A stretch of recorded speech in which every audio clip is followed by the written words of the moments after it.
appliances. We're up to page 130. So 42. Turning on an incandescent light is considered mavir from the Torah. Even turning on fluorescent lights involves biblical melacha mavir. So there's opinions about fluorescent lights. Fluorescent lights, they have gas inside, and they light it up through a chemical reaction. I guess over there's actually more of a fire than the LED, so they hold it's biblical. 43. It's considered rabbinical prohibition to turn on an LED light. LED light, there's no fire. There's just photons getting lit up in a certain way with reflections. So therefore, it's a chemical reaction basically. So therefore, it's not considered fire. So therefore, it's only mesur or midarabanan. What's the difference? The difference is if you can ask a goy for the tzorch mitzvah to turn it on, it's a shvud makom mitzvah, double darabanan, it'll be more permitted. But in kedus bulb, which is the oraita, then there's no way to ask a goy, because you can't ask a goy for the oraita. Only for the darabanans you're allowed to ask him. Asking a goy is one darabanan.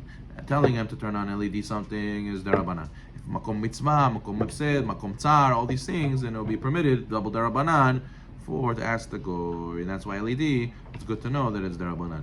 Another situation that comes up, we learned before, if a lady's in a hotel and there's no actual fire available, she should turn on a lamp, right? Turn on a lamp to do adlakat nerot. But that's by incandescent light bulb preferably, because that has actual fire. But LED is only darabanan, it's not really a real fire. So if you're gonna only have an LED lamp, so she should do it without a bracha. 44. A refrigerator. That was a big thing. There wasn't refrigerators before. It used to be, if you ate the food, you wouldn't be able to keep it cold till the next day unless you had an ice box. But today we have refrigerators. So when the refrigerator first came out, it was a big discussion. Are you allowed to open the refrigerator? Because eventually you cause the motor to go on. And today, especially, there's also lights that go on when you when you open the fridge. In general, one should purchase a refrigerator that has a halachically approved Shabbat mode. Sometimes these Sub-Zeros, you should know, you open them, they have this vacuum seal. Right, when you close the door. So that also is another issue, might be for Shabbat. You gotta have, Star K I think has a list of all the nice fridges that have a Shabbat mode. So therefore, also sometimes people buy fridges. And the rabbi, I just bought the fridge, I signed that I can't return it. And I just realized today I want to go and make Shabbat mode. There's no Shabbat mode.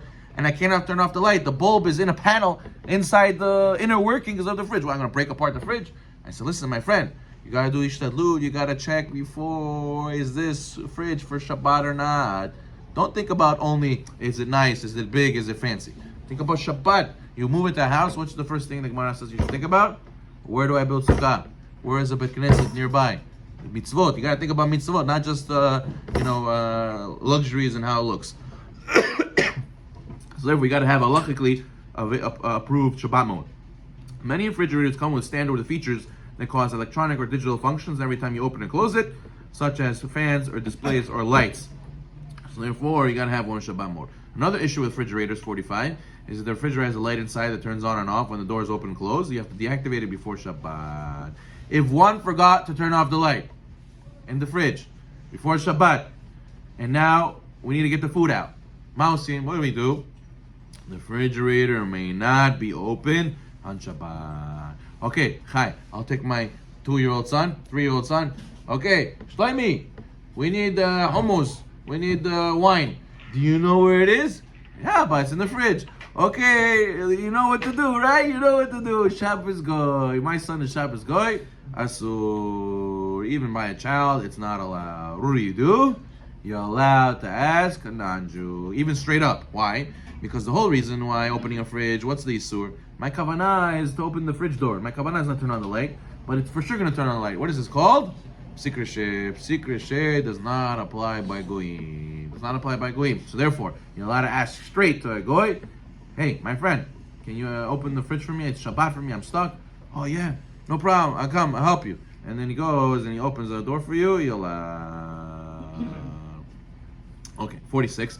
If one accidentally opened a refrigerator on Shabbat, you should place a towel on the inside of the door and close it this way so it doesn't close all the way and turn off the light. If it cannot be left open, it may be closed by itself. Let's say it slowly swings to close. That's not a problem. And or if it cannot be left open, you may close it with one elbow or asking a child to do so because it is going to be what's called, it's going to be turning off a light, it's going to be darabanan. Turning it on is more of a problem, especially the old ones that have small incandescent bulbs inside. Those are a bigger problem. But turning off will be permitted by using your elbow or young child, but to open only by a non-Jew. Another thing that was is when you open it, it caused the fan to go on, and that was a big problem. A lot of people used to not open fridges on Shabbat only when they heard that the motor was off.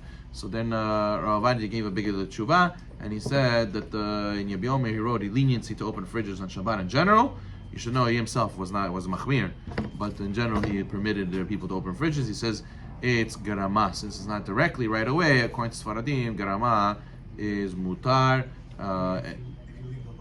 No. If you open the door, and then the temperature will eventually change, and that eventually will cause the motor to go on later. That action that causes the motor to go on later to recool the fridge is garama. That's every fridge from like 5-10 years. Yeah, I know. So that's why they give us a heter to open the fridge today, and you don't have to check if the motor's on, motor's off. Okay, 47. Water cooler. It is permitted to use a water cooler on Shabbat. It's no different than a refrigerator. You were using the same leniency of grama. Obviously, this ruling doesn't apply to water machines that have lights or electrical buttons or pumps in them. We're talking about water that just comes out when you pull down the lever. We're not talking about pressing buttons. Okay, you cannot use the hot water because over there the way it works is they're going to have to cook more hot water once you take out. 48. It is permitted to walk on Shabbat in an area that has security cameras. Is it a melacha to walk in front of a camera on Shabbat? Well, filming somebody is an offshoot of kotev. Is what's it called? No, tolada kotev, right? Taking a picture of somebody is kotev. So therefore, how could you get recorded by a security camera? La halacha, it is permitted to walk in front of these things. Not shooting a camera, taking a picture. That for sure is a surah. But to walk especially when it's against your will, right? These things are running without your permission, right? It's not your will that you should be recorded by them. It's mutar. Why? Me walking around, what melacha did I do? Is me walking around in front of this camera a melacha? So there's a big debate in the Mishonim, and some say since you didn't do an action of melacha, you just did a walking, you were just walking around, so therefore it is not considered your fault, and especially these things are for security. They're not for leisure. They're not for to film your Shabbat meal. They're for security outside. By the kotel, especially, there is a big problem on Shabbat. Can you go out on Shabbat to the kotel? There's a lot of security cameras over there. Rav Ovadia says, mutar. Go ahead. About cameras that you said it's okay. What about the getting in and the door opens up? Oh, we're gonna get there. That's a good question. Yeah, what are you saying? Yeah, right. There's a big debate about sensor lights. When you walk some apartment buildings, they have a sensor light. Then when you go on the stairway, yeah, also right, when you pass in front of them, the light goes on. Especially now you have people who have those ring cameras. You are now being recorded, right? And then you pass by them. So all these things, there's a machlokas Rashba and the Rif. The Rashba says walking around is not considered doing a melacha, and the Rif says it is. So therefore, the hatahila, you should not pass in front of these lights, not pass in front of these cameras that speak. Okay, but if you did, you have what to rely on, and you don't even have to stay there.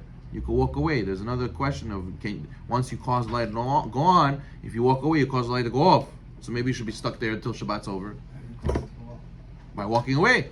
By walking away, it takes at least 10 to 30 seconds. But then it goes off. Then you don't like Even if you stay there, it's still going to It's a motion sensor. Oh, so therefore, at the end of the day, because the Rashba is lenient, you have what to rely on if it already happened. What? What if it's in your house? No, you should disable it. You should disable it for Shabbat. Every week. When I moved to my house, they had lights like that. The first thing I did the first week is I disabled it. I turned it off. I don't want it. Okay, let's finish up over here. It is also permitted for one to install security cameras in a place that's dangerous, even though the cameras will be recording on Shabbat. 49. One should preferably disconnect any security cameras in one's home. Let turn on upon someone passing by. That's what I just told you. You should try to disable it.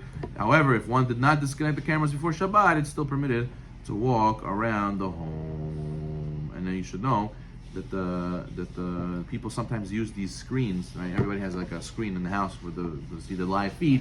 It's for security. right? And what do? Oh, look who came! Oh, look, I want to see what did they come yet? Did they come yet? Let's see if our guest came yet or not.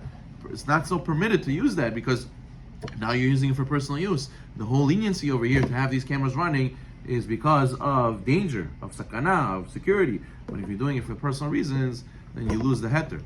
So technically, if you are recording on Shabbat, meaning you didn't turn it off for whatever reason, after Shabbat, you're allowed to look back on it. Yes, but you shouldn't use it as a convenience to see who's at the door. Baruch Amen.